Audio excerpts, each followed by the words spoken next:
اهلا اهلا. ازيكم عاملين ايه؟ يا رب تكونوا بخير، وحشتوني. النهارده هنعمل وصفه جميله قوي وسهله قوي قوي قوي. الوصفه النهارده هنعملها مكرونه وسجق بطريقه سهله وبسيطه. انا بس النهارده عايزه اقول لكم على التركات بتاعه المكرونه اللي هتخلي المكرونه منك وهميه. يلا نبتدي الفيديو، بس يلا نصلي على سيدنا محمد ونقول بسم الله، وهقول لكم على اسهل طريقه تعملي بيها المكرونه ومش هتعجن منك. بصي بقى، هتجيبي حلة، هتحطي الحلة، طبعا هتحطيها على النار، تمام، وهتحطي فيها معلقة ملح، حبة زيت صغيرين، خلاص. وهتجيبي بقى المكرونة اللي انت بتحبيها، عقال اقلام، اسباجيتي، اي حاجة اللي انت بتاكليها هتحطيها، مفيش مشكلة. طبعا احنا بننزل المكرونة في الحلة، بس خدي بالك لازم تعمليها زي ما انا بعملها كده كده. يعني هتفضلي تنزليها لحد ما هي، او حتى لو هي صغيرة لازم تقلبيها. لو ما عملتيش فيها خدي بالك الخطوة دي، المكرونة بتعجن وش كده، بتلزق في بعضها. يعني دي خطوة مهمة، ممكن في ناس ما بتاخدش بالها منها وتلاقي المكرونة لزقت. يعني الموضوع بيبقى صعب يعني. اهي بصوا، وتطلعيها ما تبقاش سوي كامل. يعني ايه؟ ما تخليهاش سوية كامل، تبقى ايه يعني، نص سوية كده. يعني خلاص هي هتستوى، لا قبل ما تستوي تشيليها. ليه؟ لان احنا لسه نحط عليها الصلصة بتاعتنا. حطيت مكعب زبدة، وبعدين نزلت بقى بالبصل بتاعي. طبعا البصل مفروم، فرم حلو، يعني مش كبير ومش صغير خالص، تمام تمام. هنسيب البصلاية تتخدع، اللي هي لسه هتدخل على اللون اللي هو الذهبي. هقولك تاني، البصلة لو زادت سوي على في المكرونة بتبقى مرة، وتيجي تاكليها تحس ان هي مرة. انا بقولك اهو، تفتكر الكلام ده مش صلصة. طبعا في ناس بتحب تاكل بطماطم، مفيش مشكلة.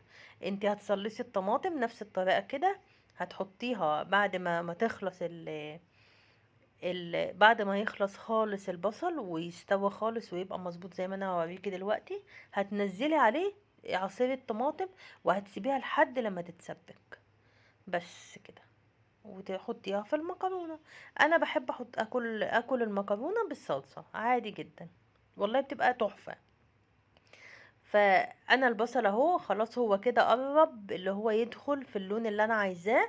طبعا خدوا بالكم الاضاءه اللي هي مفتحه شويه، هو بيبقى غامق شويه عن كده، اللي هو بيبقى لونه داخل خلاص على الذهبي. انا هنا حطيت السجق. طبعا انا بتعملي السجق بتاعك باي طريقه، انا حطيته عملته كده المره دي، اللي انا ايه، نزلته على طول في المقلايه، وهبتدي اقلب فيه على نار عاليه، ووطي النار بعد كده شويه اللي هو يستوى.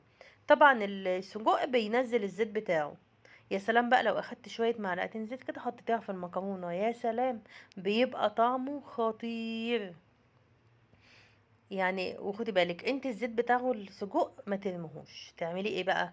تعملي بيه ممكن بصلة مكرونة، صينية بطاطس، تعملي بيه خضار، بصلة خضار. انا هنا كان فايض عندي في اخر الفيديو هتشوفوا، كان فايض عندي 3 سياخ شيش طاووق كنت عاملاهم في الفرن. فانا بعد ما خلصت خالص السجق، والله صعبوا عليا. قلت انا والله ما هرميهم، ودلوقتي انا هسخنهم. انا نسيت اصور لكم الفقرة دي.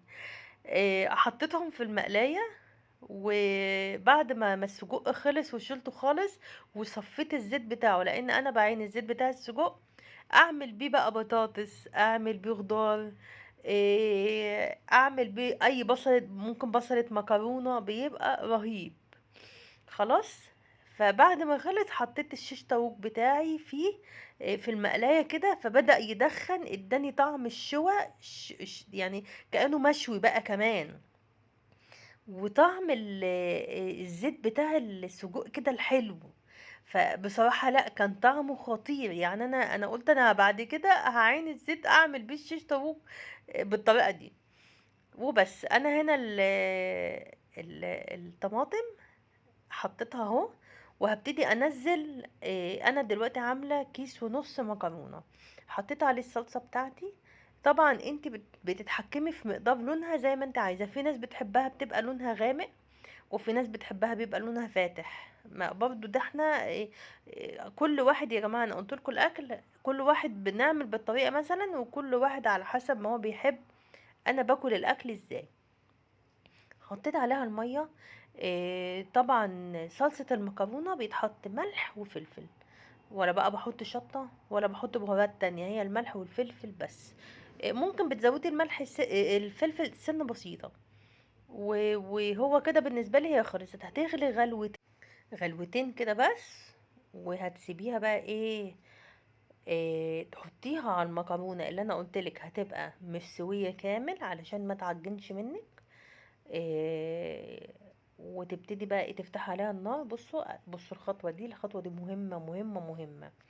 قدامك حل من اتنين: لا اما تنزلي على المكرونة، تحطي المكرونة في مصفى وتنزلي على المكرونة مية سخنة عشان تفك من بعضها، لا اما هتنزلي عليها الطماطم بتاعتك وتبقى الطماطم بتغلي. لو ما عملتيش الحركة دي المكرونة بتعجن. طبعا هتفتحي عليها طبعا النار، وهتسيبيها اللي هي بتبتدي تغلي، وهتقلبيها شوية يمين وشوية شمال بالراحة. انا دلوقتي هتشوفوها هي معجنتش، وطبعا ولا حاطه فيها زيت كتير ولا حاطه اي حاجات كتير، لا هي بقت مظبوطه. وانا يعني انا حبيت اسيبها لكم، اللي انا الجزء ده ما اقطعوش، اللي انتوا تشوفوها اللي هي بتغلي فعلا في النار ومعليه عليها البوتاجاز. بس انا اخده بالي منها عشان هي برضو ما تشتش شويه، وهوطي عليها وهسيبها كل الطماطم اللي فيها تتشرب. يعني انت هتاكلي مكرونه متشرب فيها الطماطم بتاعتها. بس دي من الاخر، انا النهارده زي ما انا قلت لكم انا حبيت اعمل الفيديو ده للمكرونه فقط، لان انا من عاشقين المكرونه، واي حد بعمل له المكرونه بيقول لي تحفه. الطريقه دي فعلا للمكرونه من احلى الطرق اللي انتي تاكلي فيها احلى واجمل مكرونه فعليا. وهقرب لكم الكاميرا دلوقتي وهتشوفوا هي شكلها عامل ازاي. بصوا التقليبه، بصوا انا بقلب ازاي من الجوانب بالراحة. الحركة دي جدير اللي هي تخلي المكرونة بتاعتك ما تتهرهدش منك. شايفين عاملة ازاي؟ وما تزوديش السوية فيها، يعني انا قلتلك نص سوية برضو اهو. بصوا وتبقي انت عارفة انت هتحطي مقدار الطماطم بتاعك قد ايه. انا حطيت على الصلصة بتاعتي 2 برطمان مية وغرفتها. وهو الشيش طاووق اللي انا قلتلكوا انا عملته في المقلاية تحفة تحفة تحفة. عايزاكم بقى تجربوه وتقولوا لي ايه رأيكم. ولو عجبكم الفيديو وعجبتكم الطريقة، يلا بقى يا حلوين اعملوا لي لايك وشير وسبسكرايب عشان يوصل لكم كل جديد مع مطبخ ست هانم، وتشجعوني وتفتحوا نفسي كده اللي انا اعمل لكم وصفات كتير. مع السلامة.